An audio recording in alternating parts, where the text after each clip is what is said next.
తెలంగాణలో కొత్త సర్కార్ వచ్చినాక ఆడోళ్లకు ఫ్రీ బస్ పెట్టిన ముచ్చట అందరికీ ఎరుకున్నదే కదా. ఇక పండగలైనా పబ్బాలైనా జాతరలైనా బుర్రున ఉరుకుతున్నారు, బస్సులు ఎక్కుతున్నారు, పుక్యానికే ప్రయాణాలు చేస్తున్నారు అమలక్కలు. గీ ఫ్రీ బస్సు ప్రయాణాలు పెట్టిన కాడ నుంచి ఆర్టీసీ వాళ్ళ గల్లపెట్టకు షిల్లులు పడతాయేమో అని అనుకుర్రు కానీ అట్లేం లేదు. సంక్రాంతి పండుగకు గట్టినే ఆదాయం వచ్చింది. పండుగకు పోయేటప్పుడు ఎంత వచ్చింది, తిరిగి వచ్చేటప్పుడు ఎంత వచ్చిందో మొత్తం ఒక్కసారి చూద్దాం పరి.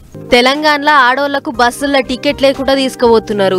ఇక ఆర్టీసీ పడిపోయినట్టే, ఆర్టీసీకి ఆదాయం లేనట్టే అని అనుకుర్రు గాని సంక్రాంతి పండుగ గోలిగా ఆర్టీసీ వాళ్ళ గల్ల పెట్ట గట్టిగానే నిండింది.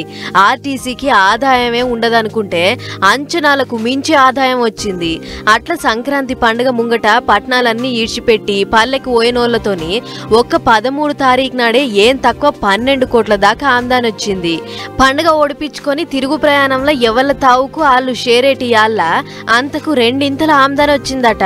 అట్లా ఒక్క 17 తారీఖు నాడే ఏం తక్కువ 22 కోట్ల 45 లక్షల దాకా ఆమ్దాని వచ్చిందట ఆర్టీసీ వాళ్లకు. ఇవన్నీ ఆర్టీసీ అధికారులు బయట పెట్టిన లెక్కలేనులో.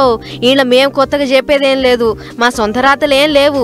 ఇదంతా ఒక్కనాడు వచ్చిన ఆమ్దానే, తతిమ రోజులు వచ్చిన ఆమ్దాని అంతా అలగలగే. ఇంకో పెద్ద ముచ్చట ఏంటిదంటే ఒక్క 17వ తారీఖు నాడే రాష్ట్రంలో ఉన్న అన్ని బస్సులు కలిపి అందాజగా 34 లక్షల కిలోమీటర్లు తిరిగితే అందులో 49 లక్షల మంది దాకా ప్రయాణాలు చేసిర్రట.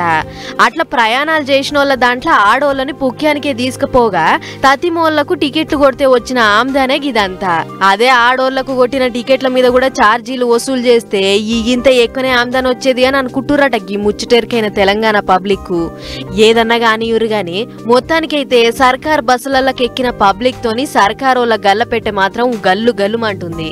ఇక లేదు ఆర్టీసీ ఆమ్దాని పడిపోతుంది అని అనుకుర్రు గాని వచ్చిన ఆమ్దానితోని తెలంగాణ ఆర్టీసీ పండుగ పేరు మీద గట్టిగానే వెనకేసుకున్నది పోర్రి.